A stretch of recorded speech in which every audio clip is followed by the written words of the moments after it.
प्रिय साथियों, मेरा प्यार भरा नमस्कार। दोस्तों, आज हम पढ़ने वाले हैं प्रकाश से रिलेटेड जो गुण थे उन्हीं में से हम एक गुण उठाते हैं। कौन सा?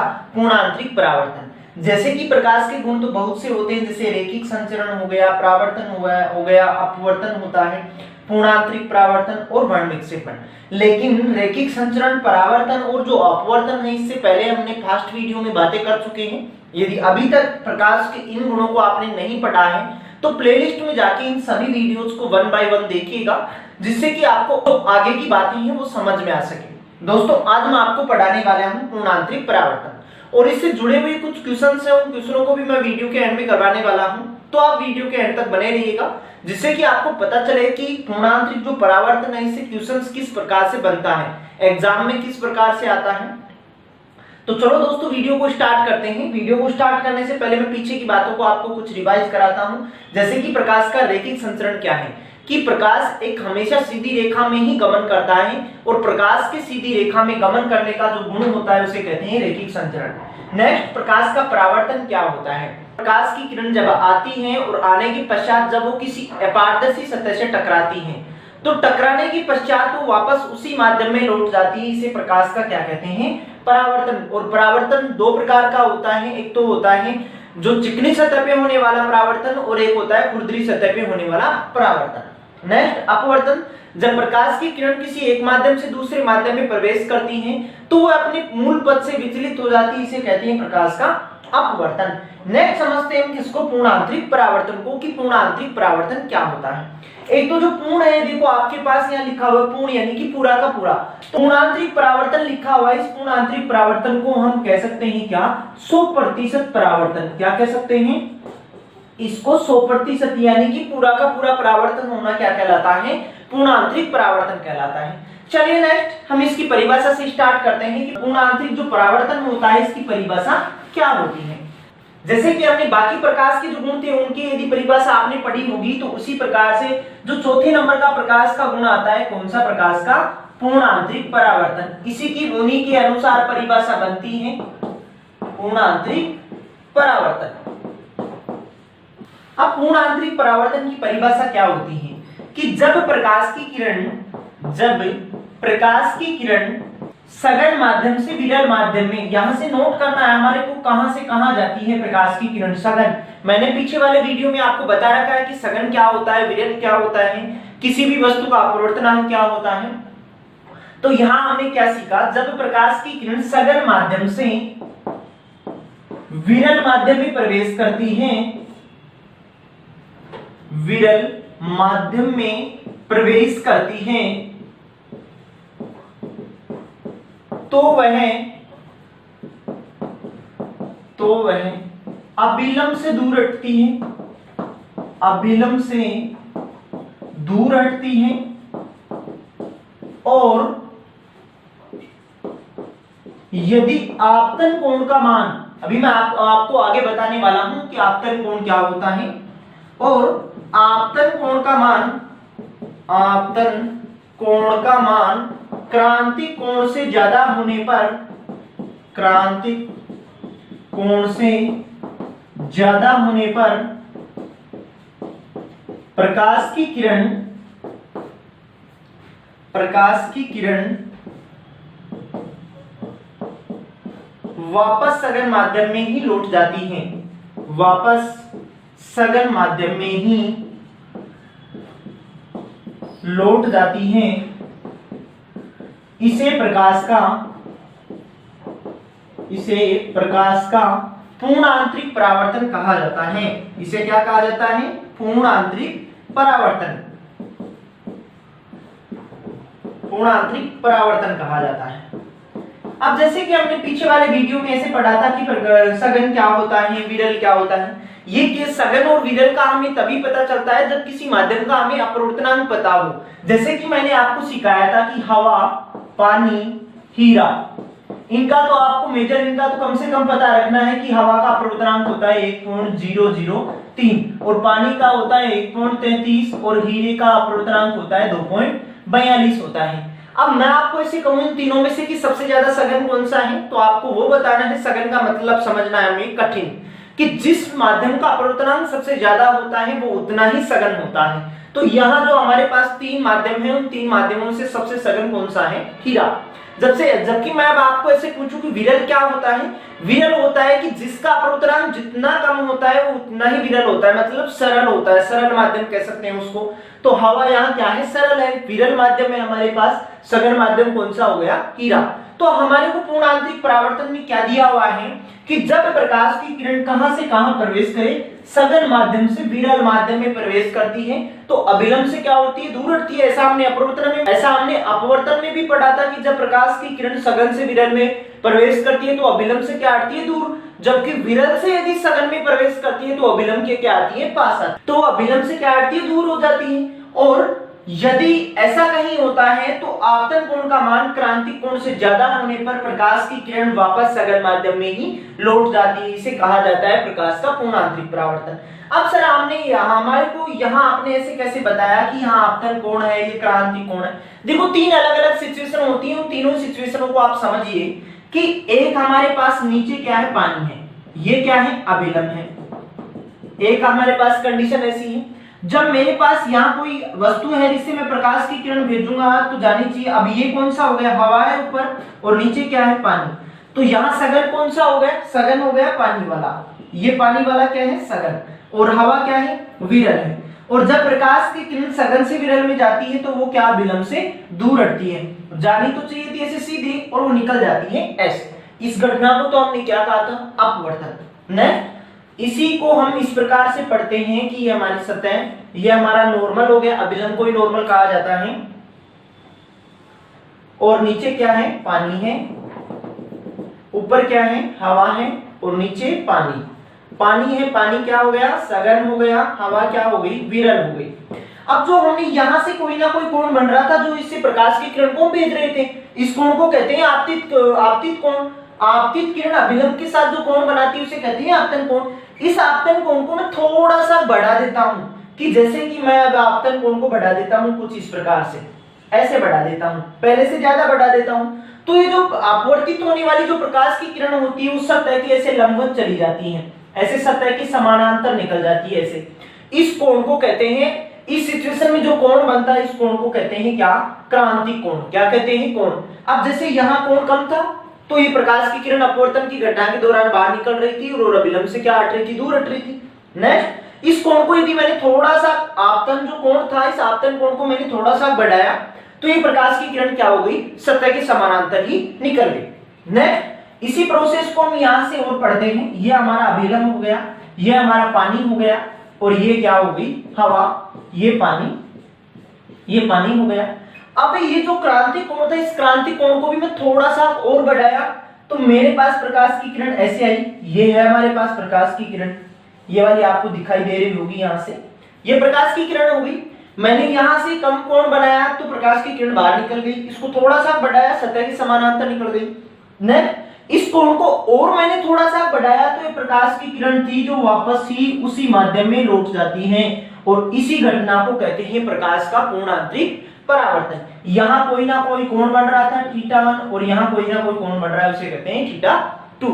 आपतित किरण अभिलंब के साथ जो कोण बनाती है उसे आपतन कोण, अपवर्तन के बाद निकलने वाली किरण अभिलंब के साथ मतलब नॉर्मल के साथ जो कोण बनाती है उसे कहते हैं अपवर्तन कोण।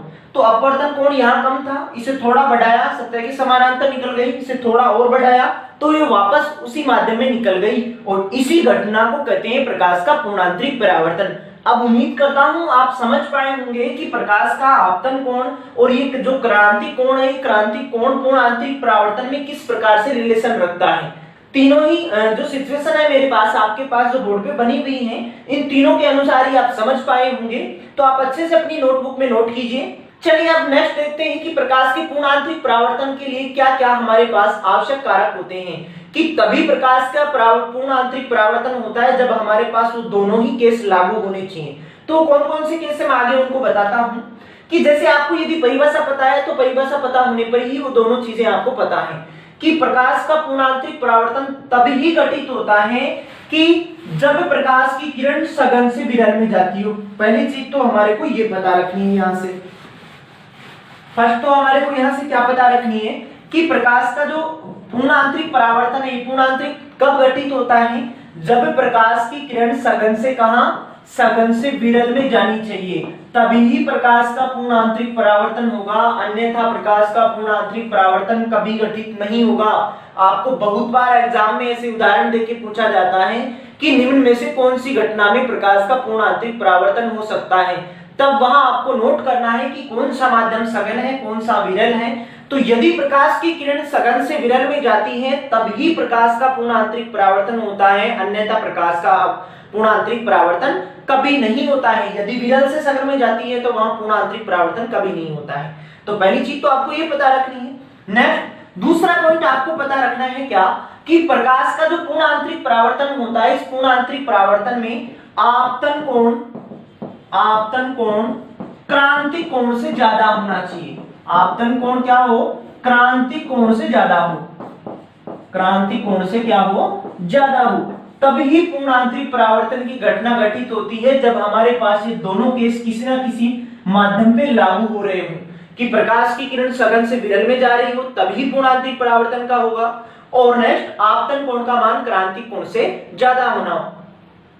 और इसी चीज को आप यहां से समझ पाए होंगे कि यहाँ अपवर्तन हो रहा है, यहाँ सतह के साथ निकल रही है जो कोण बन रहे हैं इसे क्रांति कोण कहते हैं। नेक्स्ट ये वाले जो तीसरा डायग्राम बना हुआ है इसे कहते हैं प्रकाश का पूर्ण आंतरिक परावर्तन। तो आप यहाँ से यहाँ तक की बातों को समझ पाए होंगे। सबसे ज्यादा नोट करने वाली बातें हैं यहाँ से ये दोनों, कि प्रकाश का किरण सघन से विरल में जानी चाहिए और आपतन कोण क्रांति कोण से ज्यादा होनी चाहिए, तभी किसी ना किसी माध्यम में पूर्ण आंतरिक परावर्तन की घटना घटित होती है। चलिए नेक्स्ट देखते हैं उदाहरण की प्रकाश के पूर्ण आंतरिक परावर्तन के उदाहरण क्या क्या होते हैं। तो चलिए दोस्तों आगे की बातों को पढ़ते हैं।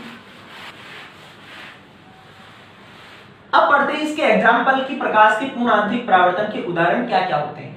सबसे इंपॉर्टेंट इसका उदाहरण होता है कौन सा, हीरे का चमकना। हीरे का चमकना ये प्रकाश के पूर्ण आंतरिक परावर्तन के कारण ही हो पाता है। जो हीरा होता है वो हीरा चमकता है किस गुण के कारण, प्रकाश के पूर्ण आंतरिक परावर्तन के कारण। चलिए मैं इसको समझाता हूं आपको कि प्रकाश का पूर्ण आंतरिक परावर्तन हीरे में किस प्रकार से होता है। जैसे कि माना हमारे पास ये कोई हीरा है और हमारे पास प्रकाश की किरण यहां से प्रवेश करेगी, तो ये तो हवा है और ये क्या है, हीरा। हवा का अपवर्तनांक 1.003 और हीरे का अपवर्तनांक होता है 2.42। तो प्रकाश की किरण कहां से प्रवेश करेगी, हवा से प्रवेश करेगी, कहां, हीरे में प्रवेश करेगी। तो प्रकाश की अब ये तो हमारे पास ये माध्यम तो क्या हो गया, विरल हो गया, और ये क्या हो गया हमारे पास सघन हो गया। तो प्रकाश की किरण किस में प्रवेश कर रही है, विरल से कहां प्रवेश कर रही है, सघन में प्रवेश कर रही है। लेकिन सर आपने तो थोड़ी देर पहले से बताया था कि प्रकाश की किरण सघन से विरल में प्रवेश करनी चाहिए तभी प्रकाश का पूर्ण आंतरिक परावर्तन होगा। तो आप थोड़ा सा रुकिएगा कि सबसे पहले तो प्रकाश की किरण बाहरी से प्रवेश करती है, हीरे के अंदर थोड़ी कोई पैदा होती है। तो एक प्रकाश की किरण यदि हीरे में प्रवेश कर जाती है तो वही हीरे को चमकाने का काम करती है। कैसे करती है कि सबसे पहले प्रकाश की किरण कहां गई, हीरे में प्रवेश कर गई, कहां से, विरल से सघन में प्रवेश कर गई। यह विलंब था और ये क्या हो गई, मुड़ गई हमारी, ठीक, इसके अंदर प्रवेश कर गई। अब यदि प्रकाश की किरण हीरे में प्रवेश कर गई तो ये बाहर भी निकलना चाहती है। प्रकाश की किरण जो हीरे के अंदर प्रकाश की किरण है बाहर निकलना चाहती है, बाहर निकलेगी तो अंदर तो कौन सा है, सघन, और बाहर कौन सा है, विरल। जब प्रकाश की किरण सघन से विरल में निकलती है, आपतन कोण का मान क्रांति कोण से ज्यादा होता है, तो प्रकाश की किरण उसी माध्यम में वापस लौट जाती है। और यदि एक प्रकाश की किरण यदि हीरे में प्रवेश कर जाती है तो सारे दिन इसी प्रकार से परावर्तित इस हीरे के अंदर होने लगती हैं और इसी कारण हीरा चमकता है और वो प्रकाश की किरण हीरे में कभी बाहर नहीं निकल पाती है।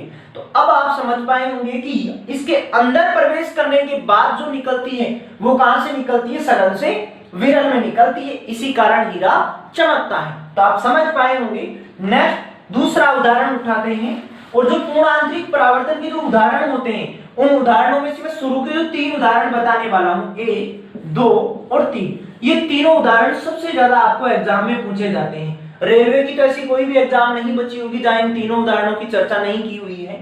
सबसे पहला हीरे का चमकना, किसके कारण, पूर्ण आंतरिक परावर्तन के कारण। नेक्स्ट रेगिस्तान में मरीचिका का दिखाई देना, मरीचिका का दिखाई देना, और इसको हम कह सकते हैं मर्ग तर्षणा।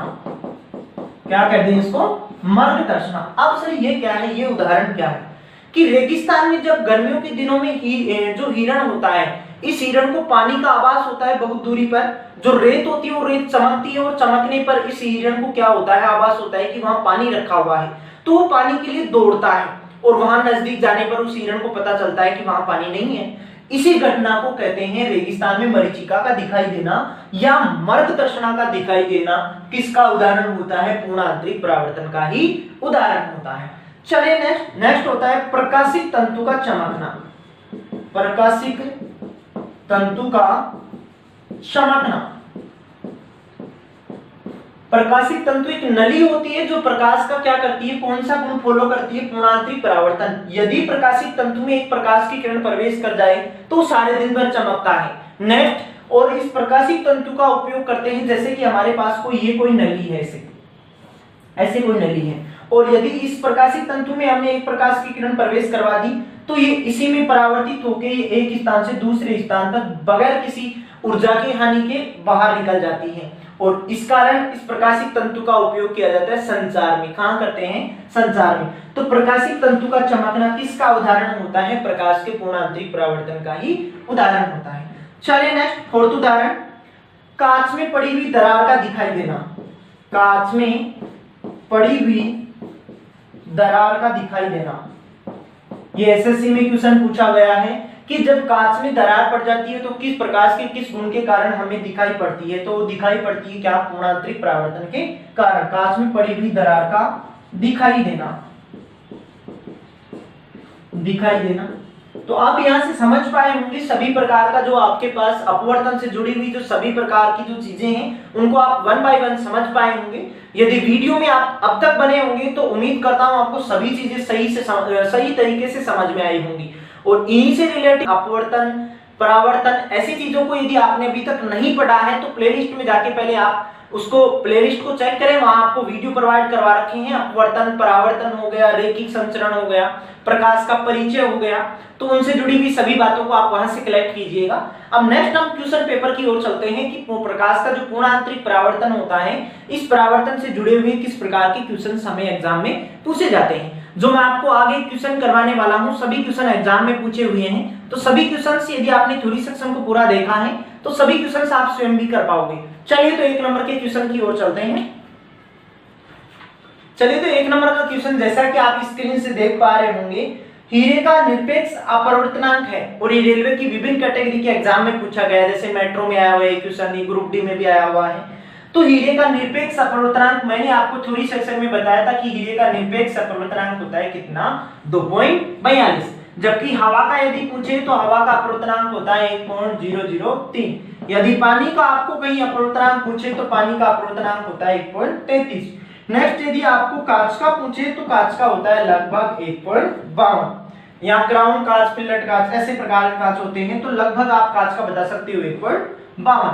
पानी का आपको 1.33 पता रखना है, हवा का 1.003 और हीरे का होता है कितना, 2.42।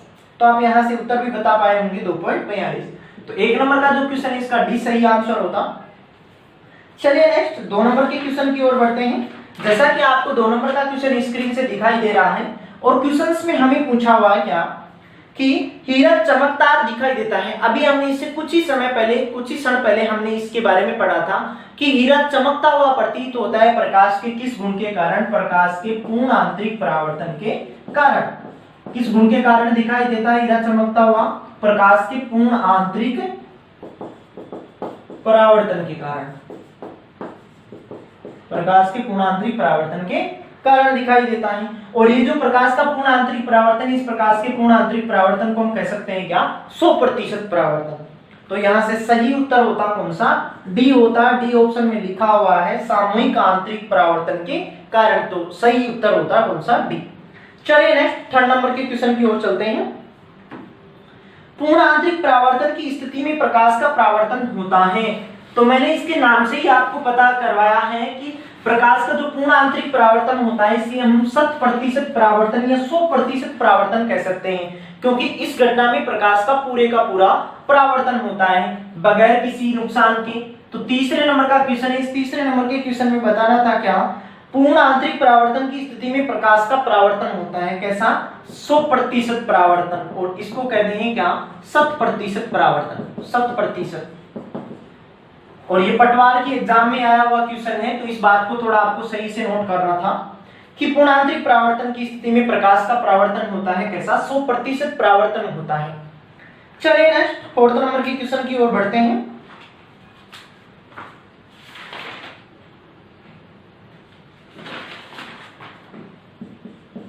फोर्थ नंबर का क्वेश्चन है, मर्ग तृष्णा बढ़ने का कारण क्या होता है? रेगिस्तान में मर्ग तृष्णा का बढ़ना किसका उदाहरण होता है?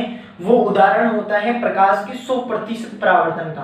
प्रकाश के कौन से गुण के कारण? 100% परावर्तन, या इसी को हम कहते हैं क्या? पूर्ण आंतरिक परावर्तन, पूर्ण आंतरिक परावर्तन कहते हैं। तो यहां से आप क्वेश्चन को समझ पाए होंगे। तो सही उत्तर होता कौन सा? ए इसका सही उत्तर होता। चलिए नेक्स्ट 5th नंबर के क्वेश्चन की ओर बढ़ते हैं। 5वें नंबर का क्वेश्चन है, ऑप्टिकल फाइबर मतलब प्रकाशिक तंतु का आविष्कार किसने किया था? जो प्रकाशिक तंतु का आविष्कार करने वाला था वो था कौन? नरेंद्र कंबानी। कौन था? नरेंद्र कंबानी था। इसका सही उत्तर होता कौन सा? बी होता 5वें का, कि जो प्रकाशिक तंतु, इस प्रकाशिक तंतु का आविष्कार किया था किसने? नरेंद्र कंबानी ने। मैंने अंबानी नहीं बोला है, कंबानी बोला है, सही से नोट करना है। या नरेंद्र कंबानी लिखा हुआ है 5वें के बी ऑप्शन में। चलिए नेक्स्ट 6 नंबर के क्वेश्चन की ओर चलते हैं। 6 नंबर के क्वेश्चन को वही स्टूडेंट कर सकता था जो थ्योरी सेक्शन में सही से बना हुआ था। तो चलिए 6 नंबर के क्वेश्चन की ओर चलते हैं।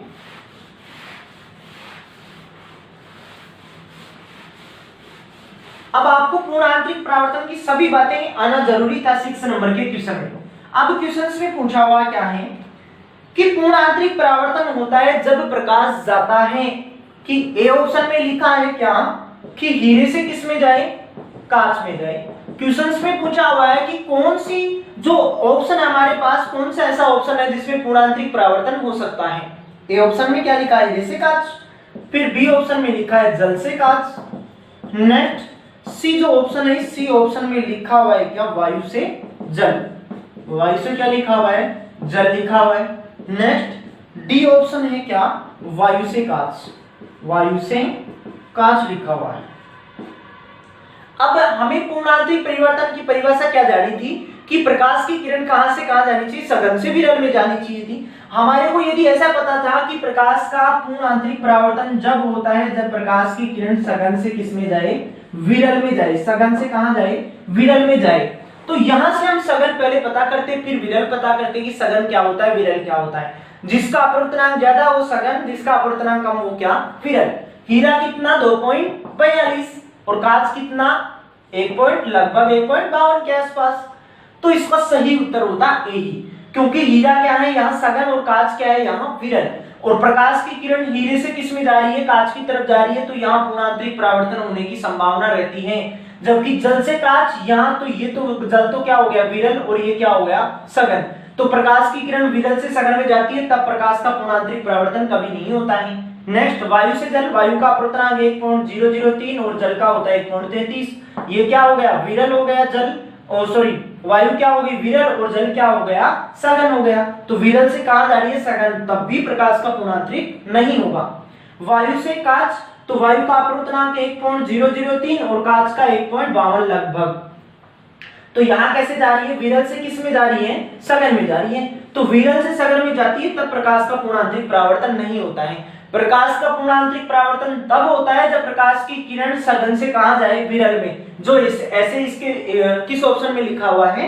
ए ऑप्शन में लिखा हुआ है। चलिए नेक्स्ट 7वें नंबर के क्वेश्चन की ओर बढ़ते हैं। चटका हुआ कांच चटकीला प्रतीत होता है, यानी कि कांच में पड़ी हुई दरार हमें दिखाई देती है। वो किस गुण के कारण वो दिखाई देती है? प्रकाश के पूर्ण आंतरिक परावर्तन के कारण। तो 7वें नंबर का सही उत्तर होता हमारे पास कौन सा? हमारे पास सही उत्तर होता 7वें का कौन सा? डी, कि चटका हुआ कांच प्रतीत होता है किसके कारण? पूर्ण आंतरिक परावर्तन के कारण। तो यहां से सही उत्तर होता कौन सा? डी होता। चलिए नेक्स्ट 8वें नंबर के क्वेश्चन की ओर चलते हैं। 8वें नंबर के क्वेश्चन में है कि रेगिस्तान में मरीचिका जैसी घटना का कारण क्या है? रेगिस्तान में मरीचिका का दिखाई देना, मार्गदर्शना का दिखाई देना, वो किसके कारण? 100% परावर्तन, यानी कि इसको हम कह सकते हैं पूर्णांतरिक परावर्तन। तो 8वें का भी सही उत्तर होता कौन सा? डी ही होता कि प्रकाश के पूर्ण आंतरिक परावर्तन के कारण रेगिस्तान में कौन सी घटना घटित होती है? मार्गदर्शना का दिखाई देना, या फिर हम इसको कह सकते हैं कि मरीचिका का दिखाई देना। चलिए नेक्स्ट इस सीरीज का लास्ट वाला क्वेश्चन करते हैं। 9 नंबर का क्वेश्चन है कि प्रकाशिक तंतु का प्रयोग निम्न में से किसके लिए किया जाता है? प्रकाशिक तंतु मतलब ऑप्टिकल फाइबर, वो किसके कारण चमकता है? प्रकाश के पूर्णांतरिक परावर्तन के कारण चमकता है, 100% परावर्तन के कारण चमकता है। अब क्वेश्चंस में हमें पूछा है कि इसका उपयोग कहां करते हैं, तो मैंने आपको थ्योरी सेक्शन में किया था कि इसका उपयोग कहां करते हैं? संचार में करते हैं। प्रकाश की किरण को एक स्थान से दूसरे स्थान तक भेजने के लिए किसका उपयोग करते हैं? प्रकाशिक तंतु का उपयोग किया जाता है। तो आप 9 नंबर का जो क्वेश्चन है इसका सही उत्तर बताते कौन सा? डी बताते कि डी इसका सही आंसर होता। तो इसी प्रकार आप वीडियो में एंड तक बने होंगे, तो उम्मीद करता हूं आपको वीडियो बहुत अच्छा लगा होगा। वीडियो अच्छा लगा हो तो इसको लाइक और शेयर करना नहीं भूलें। इसी प्रकार मैं नेक्स्ट प्रकाश की गुण से रिलेटिव आपसे बातें करने वाला हूं बहुत जल्द। वो पढ़ेंगे हम कौन सा? प्रकाश का वर्ण विक्षेपण, और वर्ण विक्षेपण से जुड़े हुए कुछ क्वेश्चंस और उसका थ्योरी सेक्शन वो बहुत जल्द मैं आपके लिए, तो आप जान पाए होंगे इसी प्रकार सभी क्वेश्चनों को। यदि वीडियो में आप शुरू से अंत तक बने होंगे तो उम्मीद करता हूं वीडियो आपको बहुत अच्छा लगा होगा। वीडियो अच्छा लगा हो तो आप कमेंट बॉक्स में लिख के बता सकते हैं कि आपको दिया हुआ कंटेंट किस प्रकार से लगता है। तो चलिए दोस्तों, एक नए वीडियो के साथ मैं आपसे नेक्स्ट मुलाकात करने वाला हूं। तब तक के लिए आप स्वस्थ रहिएगा। धन्यवाद।